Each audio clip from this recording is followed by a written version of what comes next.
Bonjour à tous, bienvenue à Big, bienvenue à notre événement annuel. Je suis Emmanuel Denoulet, je suis investisseur chez BPI France, spécialiste des entreprises familiales. Je suis vraiment ravi d'être avec vous aujourd'hui. Alors aujourd'hui, on vous doit la vérité sur la transmission des entreprises familiales.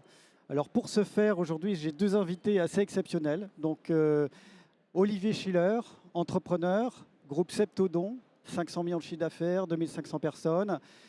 Également nommé ambassadeur par le président de la République des ETI, fondateur de la charte Dauphine également, la charte Dauphine, pardon. Et j'ai également à ses côtés Johan Golin, avocat chez EY, spécialiste des entreprises familiales. Donc on va essayer de comprendre aujourd'hui les ressorts de cette transmission, comment ça marche.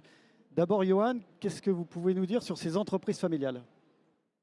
Bonjour à tous. Alors peut-être de reposer un petit peu le décor sur ce que représentent les entreprises familiales. Les entreprises familiales, aujourd'hui, selon le Family Business Network, c'est 71% des entreprises en France, 68% des PME, 63% des ETI et 57% des grands groupes. Donc on voit bien qu'elles sont l'incarnation d'un pilier essentiel de l'économie. Elles représentent la vitalité des territoires, l'innovation et les emplois, puisque aujourd'hui, c'est 65% du PIB qui est créé par les boîtes familiales et 69% des emplois. C'est les chiffres de la chaire Dauphine, entreprise familiale et investissement de long terme. Pour autant, une fois qu'on met sur la table ce poids des entreprises familiales, elles se trouvent aujourd'hui face à un défi crucial qui est celui de leur transmission. Avec le vieillissement de la population, c'est la moitié des entreprises familiales qui vont se transmettre, qui doivent se transmettre dans les 7 prochaines années. Et la transmission intrafamiliale, si elle n'est pas bien pilotée, va fragiliser un tissu économique français dans les années à venir. Donc Olivier, en tant qu'ambassadeur ETI, tu as été désigné par le président de la République. Quel est un peu ton regard sur ce poids et sur ce décor des entreprises familiales en France ? Oui, merci Anne. Alors, en fait, j'avais été nommé ambassadeur en 2020 avec une co-ambassadrice qui était magistrate de la Cour des comptes, Jeanne-Marie Prost, et notre mandat s'est arrêté en 2022. Mais effectivement, ça m'a permis d'avoir l'opportunité de dialoguer avec l'administration et j'ai vraiment été étonné par le manque de connaissances qu'avaient les pouvoirs publics sur les ETI de façon générale et sur les entreprises familiales en particulier. Donc c'est pour ça que nous avons créé, cette chaire, hein, dont les mécènes sont la BNP, Septodon, Sisley et un certain nombre d'autres entreprises.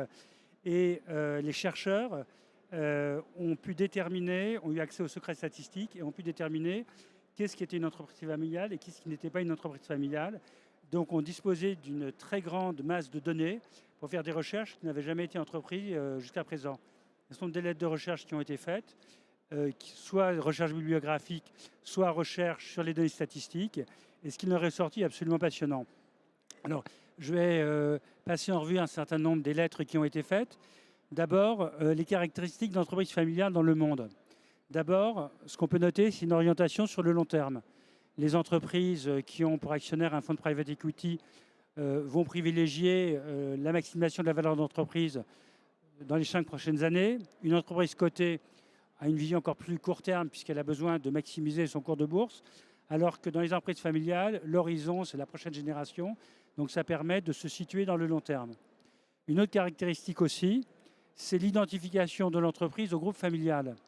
Ce qui conduit à mettre en avant des fortes valeurs d'éthique, de réputation, un ancrage territorial, puisque tout ce que fait l'entreprise peut avoir une répercussion sur la réputation de la famille.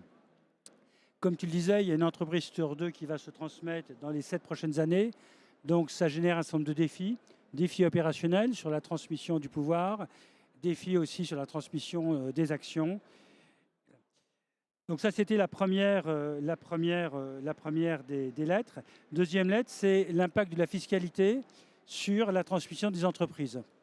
Et il a été démontré qu'à partir du moment où les droits de transmission étaient trop élevés, ça freinait les investissements dans les entreprises familiales, notamment les investissements diminuaient de 40% quand les droits de transmission étaient trop élevés. Il y a une lettre qui a été aussi faite autour des relations sociales dans les entreprises familiales et qui ont montré d'une part un alignement entre les actionnaires familiaux et les salariés. Parce que les salariés ont un seul job, c'est l'entreprise dans laquelle ils sont. Et les actionnaires, en général, n'ont pas un certain nombre d'entreprises dont ils sont actionnaires, mais ont une seule entreprise. Donc ça aligne les intérêts des actionnaires et puis des salariés. Les objectifs ne sont pas seulement financiers. Le bien-être au travail est quelque chose d'important. Et on a pu démontrer donc une plus grande satisfaction au travail au sein des entreprises familiales par rapport aux autres types d'actionnariat. L'empreinte économique des entreprises familiales est extrêmement importante. Tu as cité les chiffres. Les entreprises familiales irriguent les territoires. Et il y a beaucoup de territoires où il y a peu d'industries. Et les quelques industries qui restent sont des industries familiales. En matière d'innovation et d'internationalisation, là, le bilan est un petit peu plus nuancé. Elles ont tendance à moins s'internationaliser, mais c'est parce qu'on voit un prisme plus local, notamment dans le commerce de détail. Et les innovations sont plus des innovations, moins des innovations de rupture et plus des innovations continues. On a démontré aussi que les entreprises familiales étaient plus résilientes. Quand il y avait des crises importantes, eh bien, les entreprises familiales avaient tendance à plus conserver leurs employés que dans les entreprises non familiales. Voilà quelques notions que je voulais partager avec vous aujourd'hui. Alors quand on regarde un petit peu la projection statistique, on a un constat qui est assez préoccupant puisque aujourd'hui on a un distinguo entre les grandes entreprises familiales et quand on regarde sur les 1000 plus grosses entreprises familiales, on a à peu près 60% qui se transmettent dans la famille. Donc c'est plutôt un chiffre rassurant quand on se compare par rapport aux Allemands qui sont à 60%, aux Espagnols et Italiens autour de 70% et Scandinaves 80%. Là où on a un vrai constat préoccupant, ce sont sur les PME-ETI, puisque sur les PME-ETI, on est très loin de ces 60%, on est plutôt autour de 20%. Donc on se rend compte qu'il y a une vraie pédagogie à faire. Alors ça résulte de plusieurs éléments, hein, une non-acculturation au conseil, un mauvais accompagnement, une appréhension des montages juridiques. Dans les éléments évoqués, hein, c'est aussi l'obstacle du coût fiscal qui revient régulièrement côté actionnaire dirigeant. Mais il y a également des éléments qui sont très prégnants, qui sont la dimension humaine et la charge émotionnelle. C'est-à-dire qu'au-delà de la fiscalité, qui était évidemment un sujet, on trouve aussi souvent l'élément humain qui est prépondérant et qui soit tout à la fois côté parents, qui ont parfois peur de transmettre un fardeau à leurs enfants, ou parfois, mais de manière un peu moins avouée, on va dire que le chef d'entreprise parfois a un sentiment de petite mort une fois qu'il va s'arrêter. Et donc c'est assez compliqué à gérer, mais bien évidemment c'est rarement avouable. Et côté enfant, toujours le doute de savoir si on va être à la hauteur. Et on se rend compte là aussi qu'il y a une mauvaise formation, accompagnement des enfants. Et c'est pour ça que l'ensemble des réseaux, que ce soit la chaire Dauphine, le Family Business Network, les accélérateurs BPI, sont tout ce microcosme qui doit permettre de sauter ces freins, notamment de supporter cette charge émotionnelle. Donc je ne sais pas après, Olivier, par rapport à ça, si sur ces deux chiffres, entre la maturité finalement des grandes entreprises familiales, hein, et on voit aussi que dans ces grandes entreprises familiales, on arrive à ce chiffre-là, parce qu'il y a l'acculturation au conseil, parce qu'il y a une maîtrise des schémas, et parce que souvent on n'est pas en première génération, mais en deuxième, troisième, quatrième. Donc il y a cette maturité de la transmission versus les PME ETI où c'est beaucoup plus compliqué. Oui, absolument. En 2020, il y avait 4600 ETI en France.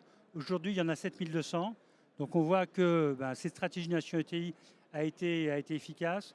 Mais c'est vrai que la tradition de transmission des entreprises est peut-être moins importante dans les PME, petites ETI, que dans d'autres pays, en Allemagne en particulier, où il y a un Mittelstand qui est très fort. Donc on peut l'expliquer de plusieurs façons. La fiscalité joue un rôle. Et là aussi, à Dauphine, on a fait une comparaison entre le coût des transmissions entre la France, l'Allemagne et l'Italie. Alors on parle toujours de taux, mais il n'y a pas que le taux, il y a la base. Et ce qui est très intéressant, c'est qu'en Italie, la valorisation, ce sont les fonds propres de l'entreprise. Donc c'est une petite partie de la valeur de l'entreprise. En France, c'est la valeur vénale, alors qu'en Italie, c'est le montant des fonds propres. En Allemagne, c'est la capitalisation des dividendes. Donc plus une entreprise distribue de dividendes, plus elle sera taxée. Mais une entreprise qui distribue peu de dividendes, eh ben, elle sera peu taxée. Donc les systèmes sont très différents et sont défavorables à la France. En termes effectivement de culture de la transmission, c'est vrai que dans les entreprises plus importantes, les ETI notamment, voire les grands groupes, eh bien, nous sommes entourés de conseils, conseils fiscaux, conseils également d'organisation de la transmission, qui sont très bien organisés. Et sans doute que les PME, voire les petites entreprises, ne bénéficient pas du même support. Peut-être revenir, puisque ça fait partie des interrogations que certains d'entre vous peuvent avoir. Je te laisserai faire une transgression tout à l'heure si tu souhaites sur un sujet d'actualité qui est la taxe Zuckman. Mais revenir sur le pacte Dutreil, puisque le pacte Dutreil, c'est un peu la pierre angulaire fiscale dans le cadre des transmissions. Et il est bon de rappeler un petit peu pourquoi c'est la pierre angulaire. Et puis les débats qui agitent en ce moment, et ils sont nourris, et les projets de réforme qui sont un petit peu dans les tuyaux. Selon le baromètre que nous avons réalisé chez EY avec Fortalent et avec le Family Business Network, on voit que 85% des entreprises qui se transmettent utilisent le pacte Dutreil. Donc ça marche bien, c'est utilisé et ça assure la pérennité. Pourquoi ça assure la pérennité?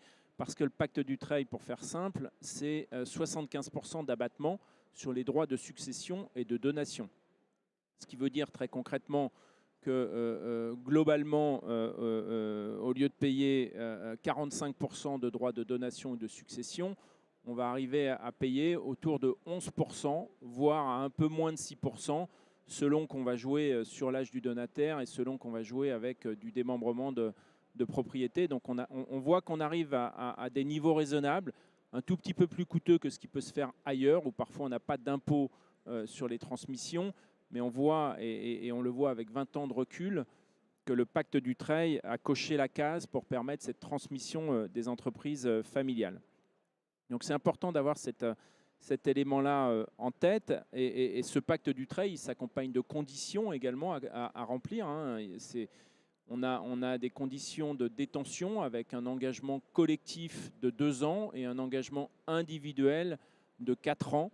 Donc on a un engagement d'assurer la pérennité de l'entreprise familiale de 6 ans. Donc voilà, c'est assorti de conditions, mais on voit aussi que le pacte Dutreil est sous le feu des critiques aujourd'hui. Sous le feu des critiques, pourquoi? Parce qu'en période de disette budgétaire telle qu'en ce moment, on voit que le pacte Dutreil a un certain coût. Alors il a un certain coût pour différentes raisons. D'abord, il y a beaucoup d'entreprises familiales qui se transmettent. Ensuite, ces 2 dernières années, l'incertitude politique a fait que ça a accéléré les mouvements de transmission également. Et puis, sur 5 ans, entre le pré-Covid et le post-Covid, on a eu une valeur des actifs qui a quand même sensiblement augmenté. Donc, on a un coût qui est estimé aujourd'hui entre 2 et 5 milliards. C'est un coût budgétaire annuel. Donc, ce coût budgétaire, il est important, mais il doit être mis en face de la pérennité des entreprises sur les territoires, des emplois que ça représente. Donc je pense qu'il y a un sujet en fait de dichotomie entre mesurer un coût annuel versus une pérennité qu'on va assurer sur 10, 20, 30, 40 ans. Donc c'est important d'avoir ces éléments-là en tête. En termes d'actualité, on devrait avoir un rapport de la Cour des comptes qui doit sortir à l'automne, qui risque de faire probablement un peu de bruit et de rebattre un petit peu les cartes en termes de préconisation, puisque ce rapport de la Cour des comptes vient nourrir le débat et avec sans doute un certain nombre de propositions pour amender le pacte Dutreil. Donc dans les propositions potentielles possibles aujourd'hui et qui sont sérieusement sur la table, il y en a au moins 4. Alors la première de ces propositions, ça concerne l'exclusion des actifs non professionnels du dispositif du pacte Dutreil. Ça veut dire quoi? Ça veut dire qu'un pacte Dutreil, vous pouvez en bénéficier quand vous avez une société opérationnelle, commerciale, ou bien quand vous avez une holding animatrice. Et aujourd'hui, on a un certain nombre de holdings animatrices dont les actifs professionnels représentent plus de 50% en termes de valeur. Et on a également des actifs dits patrimoniaux, que ce soit du foncier, que ce soit de la trésorerie, qui peuvent être dans ces holdings. Et dès l'instant où on remplit les conditions d'avoir une valeur des actifs opérationnels supérieure à 50%, l'ensemble des actifs, y compris les actifs patrimoniaux, sont intégrés dans le dispositif du trade. C'est pour ça qu'il y a un certain nombre de critiques sur ces actifs patrimoniaux. Ce sera intéressant d'avoir le regard d'Olivier tout à l'heure. Donc on risque d'avoir une remise en cause du trade sur ces actifs patrimoniaux et plus dangereux sur potentiellement la trésorerie excédentaire. Ça rejoint un petit peu le débat qui a été lancé par Gabriel Zucman, de dire à un moment donné, beaucoup de personnes, de chefs d'entreprise, de dirigeants, logent leur trésorerie dans des holdings. Et donc, effectivement, la première mesure, ça serait de sortir du dispositif du trade les actifs patrimoniaux et la trésorerie dite excédentaire. Et là, ce sera intéressant d'avoir le regard d'Olivier sur cette première mesure, puisque la trésorerie excédentaire, par définition, c'est extrêmement subjectif. Vous êtes susceptible d'avoir à un moment donné de la trésorerie, elle peut être excédentaire, mais peut-être que vous avez une acquisition en ligne de mire à venir. Donc ça, c'est le premier point, c'est l'exclusion des actifs non professionnels. Le deuxième potentiel sujet, c'est sur, et celui-là, à la limite, il est moins discutable, c'est sur l'allongement de la durée des engagements qui sont pris. Puisqu'aujourd'hui, ce que je vous disais tout à l'heure, on a une durée d'engagement de 2 ans plus 4 ans, donc 6 ans. Sachant que les 2 ans peuvent être raccourcis, je ne vais pas rentrer dans le détail, mais sur ce qu'on appelle du réputé acquis, donc à minima 4 ans, maximum 6 ans, ce qui fait que ça nous donne un cycle quand même relativement court. Et on a un certain nombre d'entreprises familiales qui se transmettent et qui sont également cédées au bout de 4 ou 6 ans. Donc pour éviter ça et pour être conforme avec la pérennité des entreprises familiales, pour avoir un allongement des engagements qui sont pris. Je rappelle qu'historiquement, si on remonte début des années 2000, quand le Dutreuil a été créé, on partait sur un engagement d'environ 15 à 16 ans. Donc là, aujourd'hui, on est entre 4 et 6 ans. Ça ne serait pas forcément choquant. Encore une fois, le dispositif est fait pour assurer la pérennité, d'avoir quelque chose demain qui soit peut-être aux alentours de 10 ou 12 ans. Donc ça, c'est le deuxième élément qui est sur la table aujourd'hui. Il y a un troisième élément qui est sur la table, c'est la limitation de l'effet de purge des plus-values. Alors, c'est quoi l'effet de purge des plus-values? Très concrètement, c'est très simple. C'est-à-dire que quand vous transmettez à vos enfants, vous bénéficiez de l'abattement de 75% sur les droits de donation. Or, si votre enfant cède ses titres de l'entreprise familiale à l'issue du délai de 6 ans, par exemple, le coût d'acquisition, il ne va pas être sur la valeur après abattement, mais avant abattement. Ce qui veut dire que sur une entreprise avec une transmission de 100, la valeur de transmission sur laquelle on va calculer les droits sont de 25 au moment du dispositif Dutreuil. Or, au moment d'une revente potentiellement à 10 ans, la valeur d'acquisition des titres pour l'enfant repreneur, elle ne sera pas de 25 après abattement, mais de 100. Et donc cette purge de plus-value, elle est quand même extrêmement favorable. Et donc il est possible à un moment donné qu'il y ait une réforme pour dire qu'en cas de revente, la valeur d'acquisition des titres doit être de 100 et non plus de 25. Ça, c'est le troisième effet d'une réforme potentielle, c'est la limitation de l'effet de purge des plus-values. Et le dernier effet, qui est sans doute le plus discutable, la quatrième proposition qui est sur la table, c'est un plafonnement de l'exonération. C'est-à-dire qu'aujourd'hui, le 75% d'abattement sur les droits de donation ou de succession, il vaut pour toutes les entreprises, quelle que soit la valeur. Or, il y a déjà eu une proposition parlementaire dans le cadre de la loi de finances 2024. L'idée, c'est de dire finalement les 75% d'abattement ne s'appliqueraient plus que sur les entreprises d'une valeur de 50 millions par exemple. Au-delà de 50 millions, on aurait toujours un abattement, mais qui ne serait plus de 75%, mais de 50%. Voilà. Donc là, on aura un coup de rabot significatif à effet budgétaire. Mais là aussi, voilà, ça risque de fragiliser un certain nombre d'entreprises familiales parce que des entreprises à plus de 100 millions et sur lesquelles vous avez un abattement que de 50%, ça va poser un certain nombre de sujets demain. Donc je ne sais pas, Olivier, si tu veux réagir à ces éléments-là et en quoi, toi, patron de chef et chef d'entreprise, ça te parle? Oui, bien sûr. Il faut regarder l'histoire. Quand les droits de succession sont passés de 20% à 40% en 81, ça a été absolument dramatique pour l'industrie française.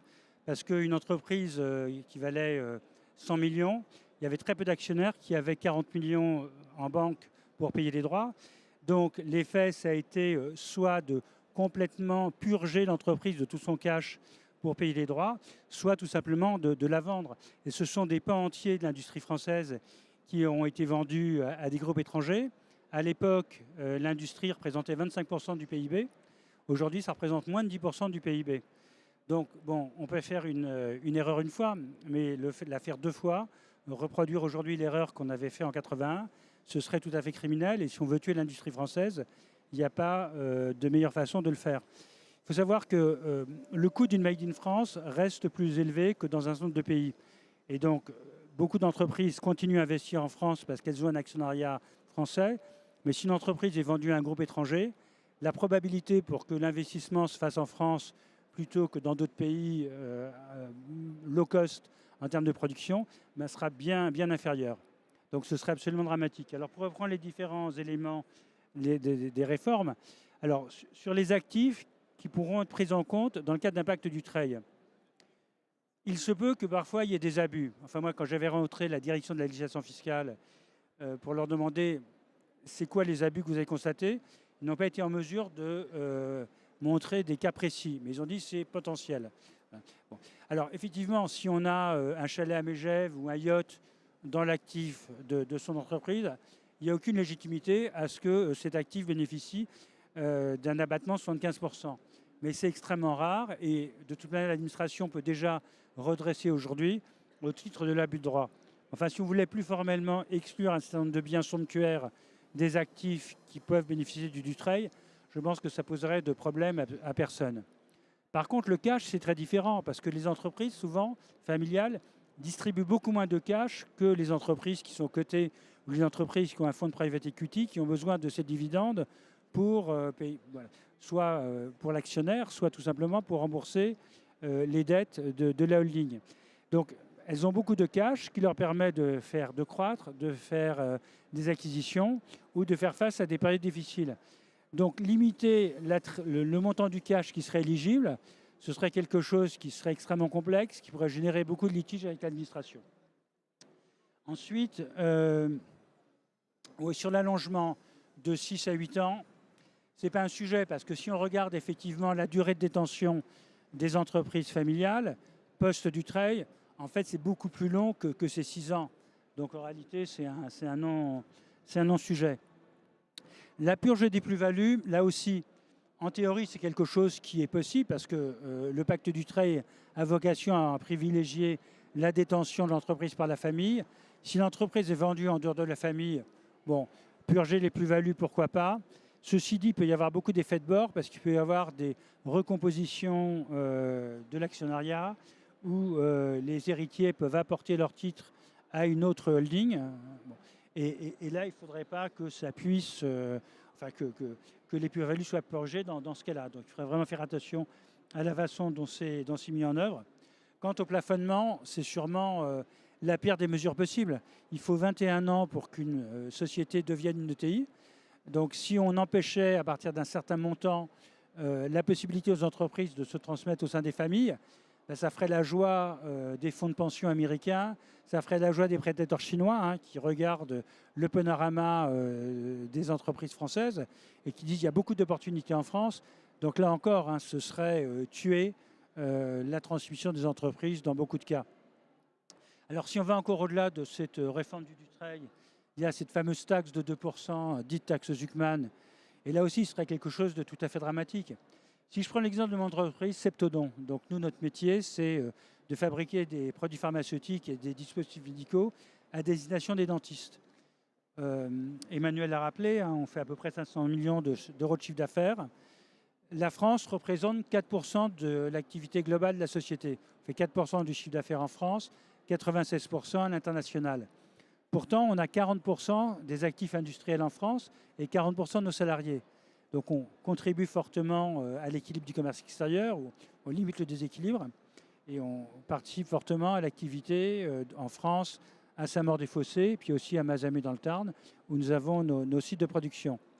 On a pu doubler de taille en 10 ans. On a doublé de taille en 10 ans. Une des raisons, c'est qu'on a distribué très peu de dividendes. On a distribué simplement 5% de dividendes, 95% du résultat étant conservé dans l'entreprise pour investir, pour croître, pour faire de la croissance externe. Si on devait aujourd'hui payer 2% de la valeur de l'entreprise, c'est l'ensemble, c'est 100% du résultat net qui devrait être distribué. Donc ça veut dire que l'entreprise ne pourrait plus croître. Donc ce serait une autre façon de tuer une ETI, et probablement qu'on sera à ce moment-là conduit à vendre l'entreprise, peut-être à un groupe étranger.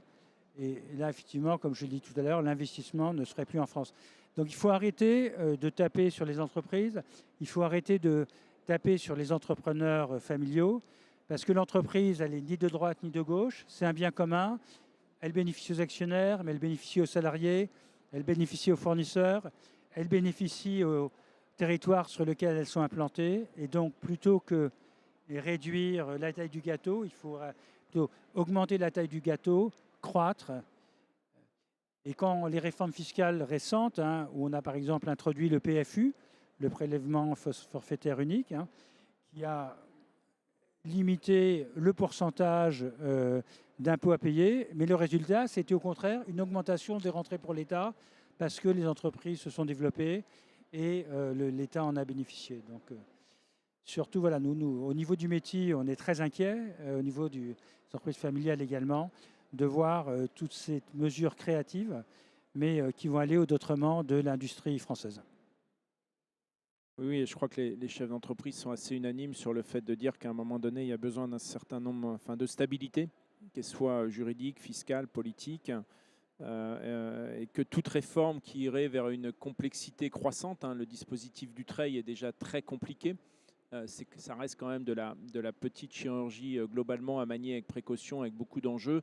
Donc toute réforme qui irait vers une complexité croissante pourrait être aussi dangereuse demain par rapport à l'environnement qui est le nôtre. Peut-être un point, Olivier, sur lequel on peut échanger. Finalement, moi, avec mon regard de praticien et de juriste fiscaliste, régulièrement, les dirigeants actionnaires, quand ils nous rencontrent, ils nous interrogent et ils nous disent finalement, c'est quoi la bonne recette d'une transmission familiale, c'est quoi les bons ingrédients à mettre dedans pour que ça fonctionne.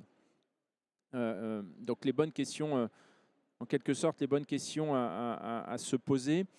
Moi, si je synthétise, ça fait 25 ans que je fais ce métier d'avocat et que j'interviens auprès des entreprises familiales. Si je synthétise un peu, pour faire simple, en 4 points. D'abord, la transmission d'une entreprise familiale, c'est ne jamais la traiter sous l'angle juridique, fiscal, sous l'angle de montage technique. C'est vrai que souvent, un dirigeant actionnaire, parce qu'il est sensible au coût fiscal et à la complexité, nous interroge en nous disant c'est quoi le bon montage, comme s'il y avait une chaussure un peu unique qui correspondait au pied de chacun. Ça n'existe pas. Il n'y a pas de solution miracle. Il faut que chacun soit pleinement en adéquation avec le schéma qui va être retenu.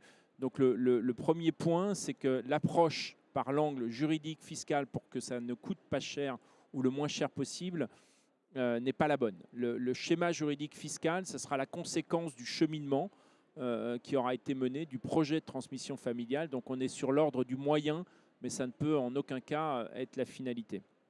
Ça, c'est le premier sujet.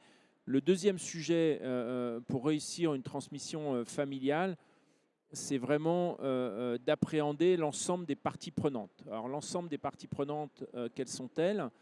C'est d'abord les parents. C'est de dire, voilà, les parents, quelles vont être leurs volontés dans le cadre de la transmission familiale. Est-ce que j'ai envie d'assurer une pérennité avec des enfants qui vont reprendre ? Est-ce qu'il y en a qui sont volontaires, qui en ont la capacité ? Est-ce que moi, parent, j'ai envie demain d'avoir du cash au moment de la transmission familiale ? Est-ce que même si je fais la transmission partielle de l'entreprise familiale, j'ai envie aussi de conserver des revenus ? Donc ça va être côté parent. Et puis côté enfant, là aussi, c'est de bien comprendre ce que souhaitent les enfants de manière avouée ou inavouée, parce que tout ne se dit pas parfois dans le déjeuner dominical entre parents et enfants. Et on peut avoir un ou des enfants qui souhaitent de manière absolue reprendre l'entreprise familiale et être en capacité. On peut avoir des enfants qui souhaitent récupérer des liquidités, mais qui ne souhaitent absolument pas être dans l'entreprise familiale. Et puis, il peut exister aussi d'autres actifs à côté de l'entreprise familiale qui peuvent intéresser d'autres enfants. Donc là aussi, c'est de bien prendre en compte ce que souhaitent les enfants. Et très souvent en pratique, quand on voit un dirigeant actionnaire qui a un certain charisme, qui pilote son entreprise familiale depuis un certain temps, il nous dit non, ne voyez surtout pas mes enfants, je sais absolument ce qu'ils veulent. Ils sont dans l'entreprise pour certains, ils sont déjà directeurs généraux ou ils ont un poste. Et les parents nous disent non, mais ne les voyez pas, je sais ce qu'ils veulent.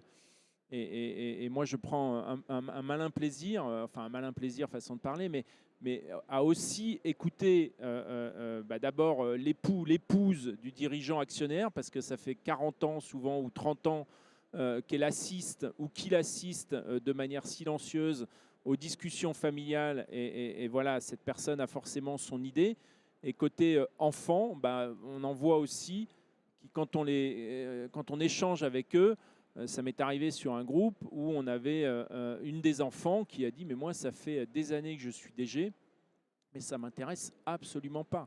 Je ne peux absolument pas dire à mes parents que ça ne m'intéresse pas, mais moi, j'ai envie de faire tout autre chose de ma vie. Donc, si l'option de prendre du cash et de sortir du groupe familial se présentait, ça m'intéresserait fortement. » Et ça, c'est inavouable. Donc c'est important d'avoir cet aspect-là et d'être capable de le mettre sur la table. L'un des aspects également à prendre en compte, c'est le financement, puisqu'une transmission familiale, ça s'appréhende un peu en amont, ça peut coûter des droits de donation, donc il faut les intégrer. Et si on a potentiellement un des enfants qui reprend et pas les autres, on peut avoir des soultes également à régler entre enfants, et donc il faudra voir comment c'est financé avec l'outil. Donc le financement de la transmission est à appréhender. Et parfois, ça fera qu'on fera en une fois, en deux fois, en trois fois. Mais le financement est un aspect important. La valorisation également de l'entreprise familiale est un enjeu extrêmement fort dans le cadre de la donation, puisque s'il y a des enfants qui sortent, par nature, ils vont sortir avec un chèque, donc avec une soulte. Et il ne faut pas qu'il y ait une frustration sur la génération d'après de dire « mais la valorisation qu'on a retenue il y a 15 ans n'était pas la bonne ». Donc la valorisation est un sujet très important parce que l'ensemble des enfants ne vont pas rester forcément autour de la table.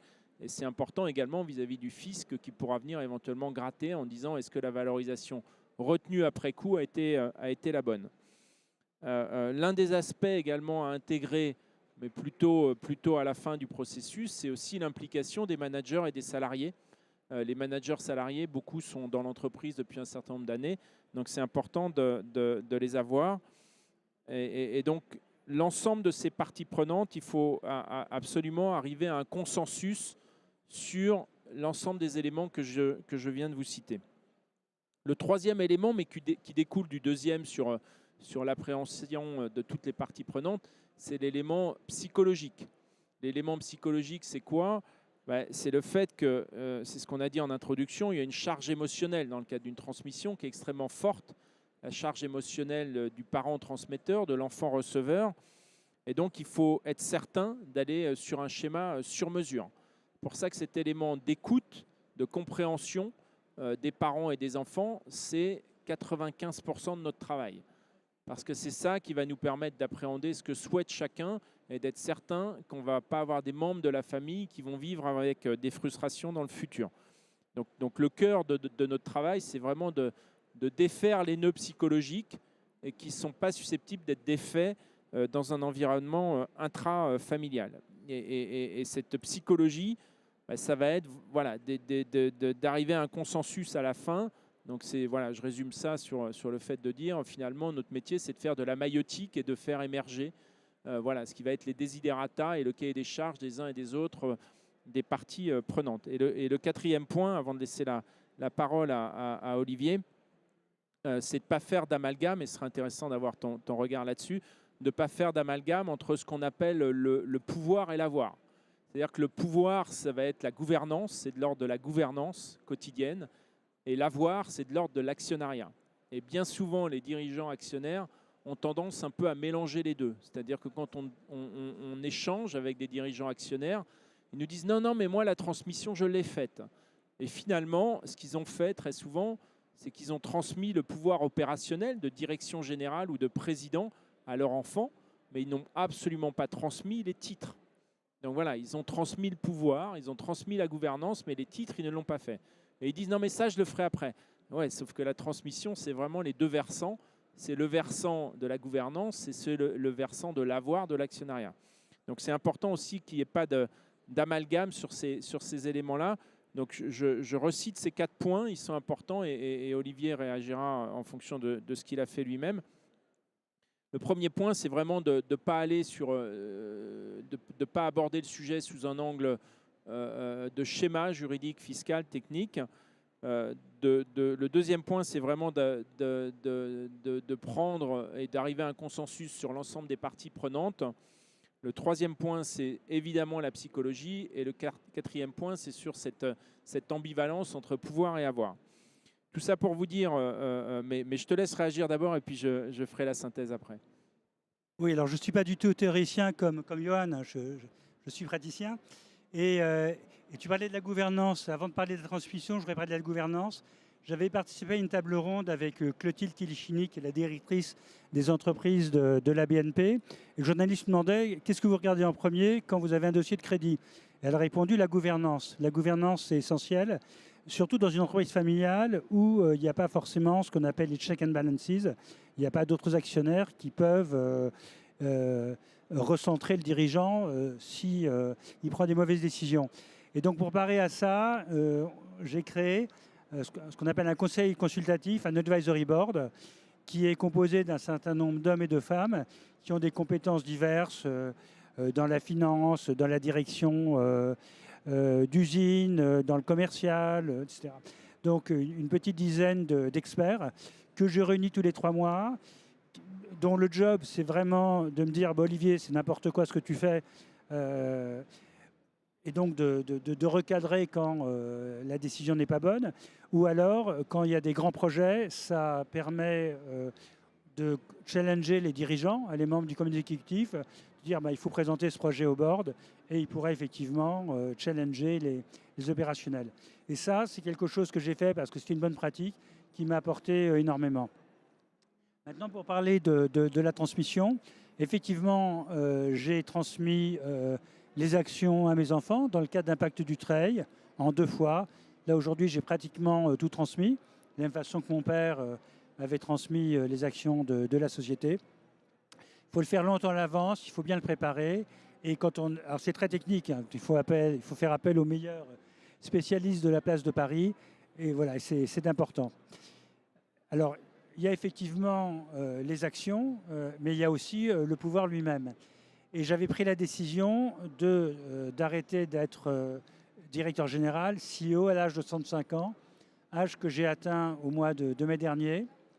Et donc, pour assurer la suite, j'avais engagé quelqu'un qui est extérieur à la famille, parce que nous avons, ma famille et moi, 5 enfants, mais aucun des enfants aujourd'hui n'est en situation d'assurer la direction générale de l'entreprise. Donc on a engagé quelqu'un qui est extérieur à la famille, qui est entré dans l'entreprise en 2021. C'est un Américain, puisqu'aujourd'hui 40% de notre activité est faite aux États-Unis. Et pendant 4 ans, donc, il a assuré la direction d'un centre de fonction du groupe. Mais l'idée, c'était de lui confier la direction générale quand j'atteindrai les 65 ans. Ce que j'ai fait, ça s'est très très bien passé. Hein, on l'a préparé longtemps à l'avance, on l'a préparé 3 ans à l'avance, et ça s'est extrêmement bien passé. Ça crée de la motivation au sein des équipes qui ont vu que même si on n'était pas membre de la famille, on pouvait arriver au top management. Nous avons des réunions régulières avec les enfants pour parler de la situation de l'entreprise. Une de mes filles qui fait du private equity aujourd'hui est dans l'advisory board dont je vous ai parlé. Donc comme le disait Johan, c'est quelque chose qui vraiment se construit dans la durée et c'est très important de l'anticiper et de ne pas se laisser porter par les événements. Peut-être simplement, une fois qu'on voit tout à la fois de mon côté avec le regard de praticien et le tien, Olivier, tel que tu l'as fait. Ce qui ressort surtout, c'est qu'il faut anticiper. Je pense qu'il est important de s'entourer, d'anticiper. Il y a plein voilà, il y a un microcosme sur les entreprises familiales, entre le Family Business Network, entre la BPI, entre les personnes de Fort Talent. Il y a plein de personnes qui sont compétentes sur ce sujet-là. Et je pense qu'il est important d'anticiper. Pourquoi c'est important d'anticiper? Parce qu'on voit encore beaucoup trop de transmission d'entreprises familiales où finalement ça arrive en bout de piste et le sujet il est subi. Et quand c'est subi, c'est jamais très bon et c'est là où on va arriver à des frustrations. C'est un projet comme un autre. Vous avez l'habitude, chef d'entreprise, de mener des projets opérationnels. La transmission familiale, c'est un projet absolument comme un autre. Donc il faut l'anticiper de manière à faire en sorte que ce soit quelque chose de positif et pas quelque chose de tabou. Je pense que ça, c'est vraiment important. Et le dernier point, c'est qu'on voit aussi dans le baromètre qu'on a fait, qui va sortir bientôt sur la transmission des entreprises familiales, ce qui ressort, c'est vraiment que finalement, une entreprise familiale dont la transmission est pilotée est source de performance pour demain et d'accélération dans sa transformation. Donc n'ayez pas peur de transmettre et allez-y évidemment. Olivier, si tu veux ajouter un point. Non, peut-être qu'il y a quelques questions parmi nos amis qui nous écoutent.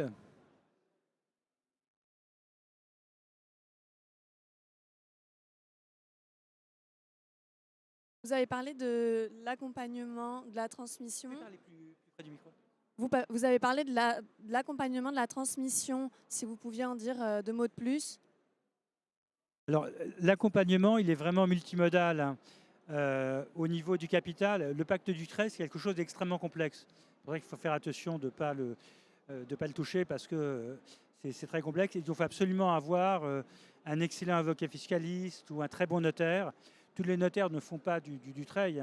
Donc, l'aspect fiscal est très important. L'aspect psychologique, organisation est très important. Donc, en fait, ce n'est pas un conseil, mais c'est un groupe de conseils multidisciplinaires qu'il faut mettre en œuvre pour assurer une bonne transmission. En fait, ce qu'on voit en pratique, c'est que les dirigeants actionnaires d'entreprises familiales sont tous très bien équipés. Ils ont un notaire, ils ont un expert comptable, ils ont un avocat, ils ont un copain psychologue. Mais tout ça est rangé en format silo. Et souvent, ils n'ont pas un médecin de famille, un tiers de confiance avec une tête qui dépasse. Et sur ce sujet de projet de transmission, à un moment donné, si c'est nous, on est content de le faire. Si c'est d'autres conseils, c'est très bien aussi. Mais il faut que vous ayez un guichet unique avec une tête véritablement qui dépasse et qui va être capable d'aller chercher dans la boîte à outils un coup le notaire, un coup l'expert comptable sur la valorisation, mais qui va être vraiment le chef d'orchestre du projet pour le dirigeant actionnaire transmetteur. Je crois que ça, c'est très important. On a une dernière question très rapide. On va devoir conclure après. Bonjour, nous sommes dans le cas avec mes frères et sœurs d'une transmission familiale, justement avec nos parents qui sont dirigeants actuellement. On a déjà eu une première transmission avec le pacte Dutreil. Et là, on est dans le cas de la suite de la deuxième transmission. Du coup, vous l'avez faite en 2 temps.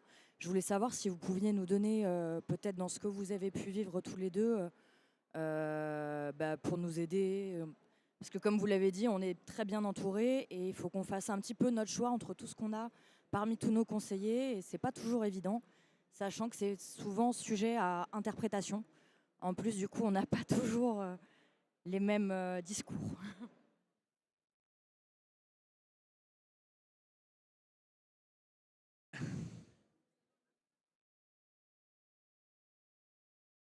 Alors, c'est difficile de répondre à votre question sans connaître évidemment l'antériorité que vous pouvez avoir. Alors, c'est bien aujourd'hui, compte tenu qu'on a le pacte Dutreil, probablement avec une durée de péremption limitée, d'engager la réflexion. Maintenant, c'est bien aussi, en fonction de l'âge que vous avez les uns les autres, de se projeter. C'est-à-dire que se précipiter en faire une donation sous Dutreil aujourd'hui, on a vu des personnes se précipiter, faire des donations égalitaires entre les enfants. Et finalement, on se retrouve avec des enfants à égalité. Et ce qui, 10 ans après, est compliqué parce que 2 sont opérationnels, par exemple, sur 4. Et là, on a des sujets de sortir ceux qui ne sont pas opérationnels et des problématiques de valorisation. Donc je crois qu'il ne faut surtout pas se précipiter. Voilà, ce n'est pas parce qu'il y a le pacte du trade qu'il faut aller très vite. Il faut regarder en fonction de l'âge des enfants ce qui peut être intelligent et de prendre les bonnes options, mais qui ne soient pas rédhibitoires et ne ferment pas des portes pour l'avenir. Voilà, et je termine là-dessus parce que je crois que j'ai atteint le temps. Merci beaucoup, c'était passionnant. Vous avez compris, hein, les entreprises familiales, c'est vraiment notre trésor national, en danger parce que pas assez de transmission. Pour autant, il y a des solutions. Hein, et pour rappel, le pacte du trade n'est pas destiné uniquement aux entreprises familiales. Il y a des dirigeants non familiaux qui peuvent prendre le relais sur certaines générations pour justement pérenniser l'entreprise. Le maître mot, peut-être à la fin, c'est aussi de s'organiser, d'anticiper. Et la gouvernance, c'est souvent un gros mot pour beaucoup d'entrepreneurs qui ne connaissent pas encore la vertu. C'est une manière de s'organiser et vraiment, l'organisation, elle est fondamentale pour préparer cette étape de survie. Et voilà, et c'est comme ça que l'entreprise devient pérenne et que notre économie aussi sera plus forte. Donc, ravi de cet échange avec vous et n'hésitez pas à contacter nos experts sur les réseaux sociaux.